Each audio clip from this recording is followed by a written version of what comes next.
महसूल मंत्री एकनाथ खडसे यांच्यावरती बेछूट आरोप करणाऱ्या अंजली दमानी यांचा निषेध करत जळगाव भाजपने त्यांचे पुतळे जाळले।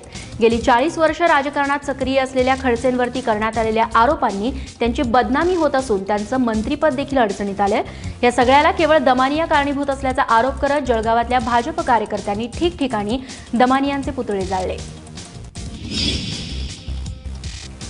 पिंपरी चिंचवडमधल्या लाभार्थी महिलांना शिलाई मशीन मिळत नसल्याचा निषेध करत मनसेने महापालिकेवर मोर्चा काढला।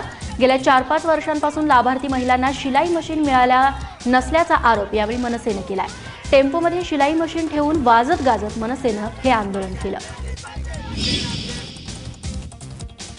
इचलकरंजीतलं दारू दुकान बंद करावं या मागणीसाठी आंतरराष्ट्रीय मानवाधिकार न्याय संघटनेच्या कार्यकर्त्यांनी जिल्हाधिकारी कार्यालयात आंदोलन केलं।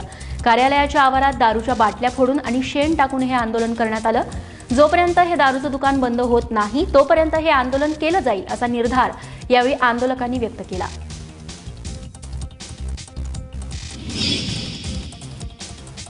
राज्यातल्या विनाअनुदानित 60,000 शाळेतील शिक्षक आणि शिक्षकेतर कर्मचारी यांच्या वेतनासाठी 300 कोटींची तरतूद करण्यात येईल असं आश्वासन शिक्षण मंत्र्यांनी दिलं होतं। मात्र अजूनही या शिक्षकांना वेतन मिळालेलं नाहीये। सरकारपर्यंत आपली मागणी पोहोचवण्यासाठी अमरावतीत शेकडो शिक्षकांनी आमरण उपोषण सुरू केलंय। जोपर्यंत सरकार आमच्या मागण्या पूर्ण करत नाही तोपर्यंत आंदोलन असंच सुरू राहील असा इशारा शिक्षक संघटनेने दिलाय। विनाअनुदानित शाळा महाविद्यालयांना अनुदान मिळावं या मागणीसाठी औरंगाबादेतल्या शिक्षण उपसंचालक कार्यालयासमोर महाराष्ट्र राज्य कायम विनाअनुदानित शाळा कृती समितीनं आंदोलन केलं। अनुदानास पात्र असलेल्या शाळेला टप्प्याटप्प्यानं अनुदान द्या, अघोषित सर्व शाळा अनुदानास पात्र घोषित करा या मागणीसाठी हे आंदोलन करण्यात आलं। वेळोवेळी आंदोलन करूनही न्याय मिळत नसल्यानं हे आंदोलन केलं गेलं आणि लवकर न्याय न मिळाल्यास आंदोलन अधिक तीव्र करण्यात येईल असा इशारा देखील शिक्षक कृती समितीनं दिलाय। रत्नागिरीतल्या जयगड किनाऱ्यावरील जिंदाल पोर्ट विरोधात स्थानिकांचं आंदोलन अजूनही सुरूच आहे। जयगड किनाऱ्यावरती वाळू आणि मातीची भर टाकत बंदर प्रकल्प उभारला जातोय।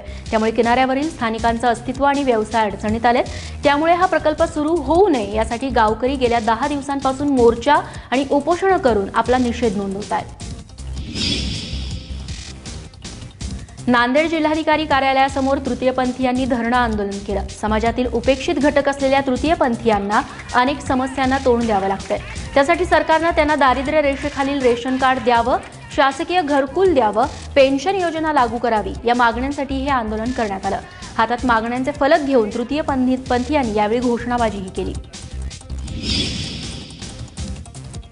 सरकारच्या नव्या नियमांचा विरोध करण्यासाठी आणि रेशन दुकानदारांच्या समस्या मांडण्यासाठी बेळगावात मोर्चा काढण्यात आला। केंद्र सरकारने रेशन दुकानदारांचं कमिशन दिलं तरी राज्य सरकार ते देण्यास विलंब करते, त्यामुळे दुकानदारांच्या समस्या त्वरित सोडवाव्यात अशी मागणी यावेळी करण्यात आली। भामरागड तालुक्यातल्या ताळगाव पोलीस ठाण्याच्या हद्दीत नक्षलविरोधी शोध मोहीम राबवत असताना पोलिसांनी 2 आयईडी बॉम्ब नष्ट केलेत। 2 किलो आणि 8 किलो वजनाचे हे बॉम्ब जागेवरच निकामी करण्यात आलेत। नक्षलवादी संघटनांनी 31 मे रोजी गडचिरोली बंदचं आवाहन केलं होतं। या पार्श्वभूमीवरती जिल्ह्यातल्या दुर्गम भागात चोख पोलीस बंदोबस्त ठेवण्यात आला होता। या बंदोबस्तातील पोलिसांसोबत घातपात करण्यासाठी हे भूसुरुंग पेरण्यात आले होते अशी माहिती मिळते। वसमतचे तलाठी अनंत रेनगडे यांना 17,000ची लाच घेताना रंगेहात पकडण्यात आले। वसमतमधल्या आडगाव रंजेत राहणाऱ्या अनंता चव्हाण या शेतकऱ्याला वाटणीपत्र आधारे फेरफार करण्यासाठी रेनगडे यांनी 21,000 रुपयांची लाच मागितली होती। तडजोडी अंती 17,000 रुपये देण्याचं ठरलं। त्यानुसार हट्टा इथल्या तलाठी भवनामध्ये एसीबीनं सापळा रचून तलाठी अनंत रेनगडेला लाच स्वीकारताना रंगेहात पकडलाय। गुप्तधनासाठी जादूटोणा करणाऱ्या 5 जणांना अहमदनगरमध्ये अटक करण्यात आली आहे। शहरातल्या विळत परिसरामध्ये मंगळवारी मध्यरात्री ही कारवाई करण्यात आली। गावातल्या एका पडक्या वाड्यात हे 5 जण गुप्तधन काढण्याचा प्रयत्न करत होते। त्यासाठी त्यांनी लिंबू मिरचीसह इतर जादूटोण्याच्या साहित्याचा वापरही केला होता। यावेळी एक महिला आणि लहान मुलीही तिथे उपस्थित होते। पैशांचा पाऊस पाडतो असं सांगून रत्नागिरीत एका भोंदू महाराज आणि त्याच्या टोळीनं 25 लाखांची फसवणूक केल्याचा प्रकार समोर आलाय। पैशाचा पाऊस पाडण्यासाठी आपल्याकडे 11 लाख रुपये जमा करा असं या भोंदू बाबानं आपल्या भक्तांना सांगितलं। त्यानुसार या भक्तांनी बाबाकडे 11 लाख रुपये जमा केले। नंतर त्यांना हा आकडा 25 लाख इतका केला। 25 लाख जमा झाल्यावरती पैशाचा पाऊस न पाडता साथीदारांसह त्यानं पोबारा केला। 3 महिन्यांपूर्वी घडलेल्या या घटनेप्रकरणी रत्नागिरीत आज तक्रार दाखल करण्यात आली आहे।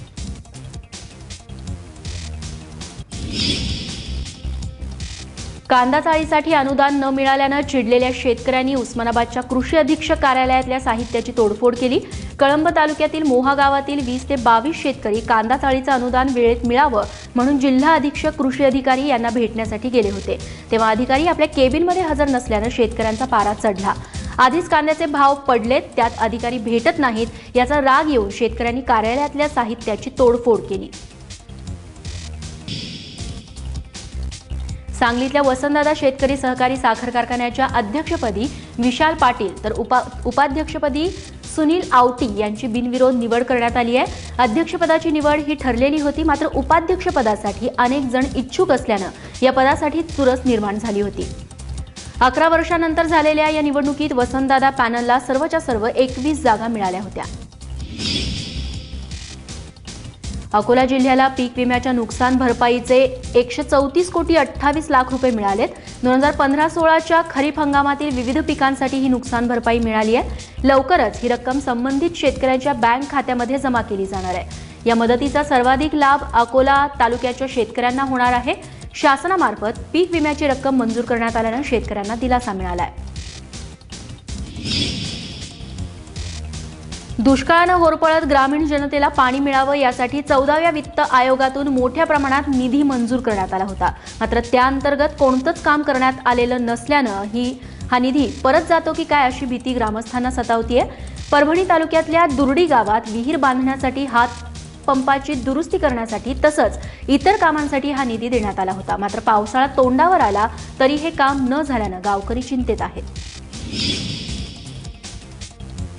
पाण्यासाठी तहानलेल्या नांदेड शहराला येलदरी धरणातून पाणी मिळावं अशी मागणी केली जाते। नांदेडकरांच्या या मागणीला विभागीय आयुक्तांनी हिरवा कंदील दिलाय। त्यानुसार येत्या आठवड्याभरात येलदरी धरणातलं 15 दशलक्ष घनमीटर पाणी नांदेडच्या विष्णुपुरी प्रकल्पात दाखल होणार आहे। हे पाणी नांदेडला 1 महिना पुरणार आहे। हे पाणी कालव्यानं आणायचं की नदी मार्गानं यावरती सध्या विचार केला जातोय।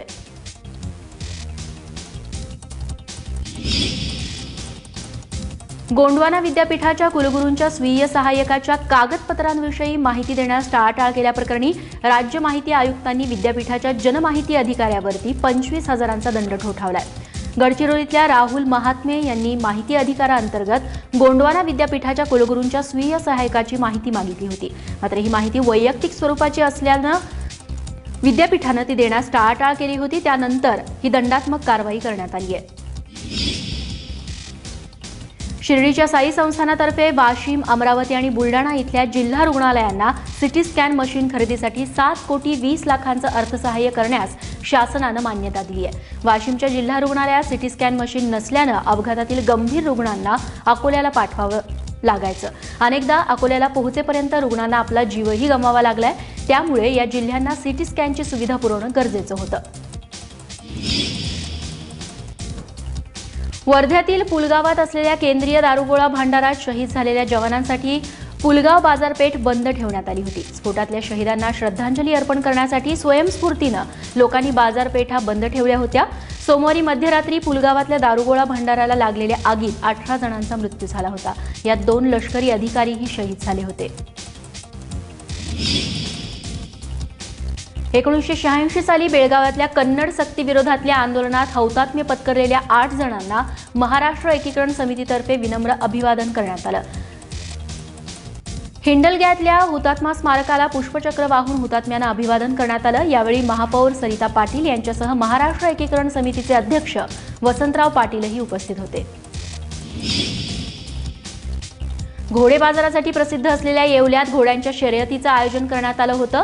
पोरबंदर, माथेरान, नांदेड, परळी वैजनाथ, नाशिक इथले घोडे यात सहभागी झाले। यावेळी येवल्याच्या हलकडीवर घोड्यांनी नृत्य सादर केलं। टांगा शर्यतीवरती बंदी असल्यामुळे येवल्यातल्या हौशी घोडे मालकांनी ही घोड्यांची शर्यत आयोजित केली होती।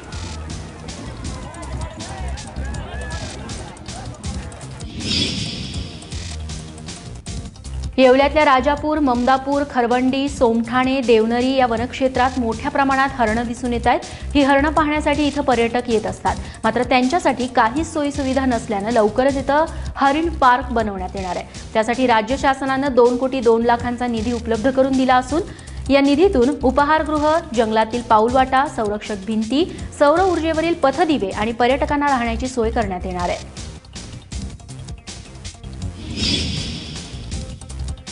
सांगली जिल्हा पोलीस दलातल्या 42 निवृत्त पोलीस कर्मचाऱ्यांचा सत्कार सोहळा पार पडला. सांगलीतल्या पोलीस दलाच्या ट्रॅफिक गार्डनमध्ये या सहकुटुंब सत्कार सोहळा आयोजित करण्यात आलेला होता. जिल्हा पोलीस दलात एकाच वेळी एवढ्या मोठ्या प्रमाणावरती पोलीस कर्मचारी निवृत्त होण्याची ही पहिलीच वेळ होती. राज्य परिवहन विभागाचा 68वा वर्धापन दिन रत्नागिरीत साजरा करण्यात आला. एसटीच्या वाढदिवसानिमित्त रत्नागिरीतलं मुख्य बस स्थानक सजवण्यात आलं. तसंच बस स्थानकातून सुटलेल्या विविध बसमधून प्रवास करणाऱ्या प्रवाशांचे आमदारांच्या हस्ते पुष्पगुच्छ देऊन स्वागत करण्यात आलं. विभागीय व्यवस्थापक के.बी. देशमुख यांच्या उपस्थितीत प्रवाशांच्या हस्ते केक कापून हा सोहळा साजरा करण्यात आला. यवतमाळ जिल्हा परिषदेनं गेल्या वर्षभरापासून तंबाखूमुक्त शाळा अभियान सुरू केलंय. या अभियानाचाच भाग म्हणून भित्तिचित्र स्पर्धा आयोजित करण्यात आली.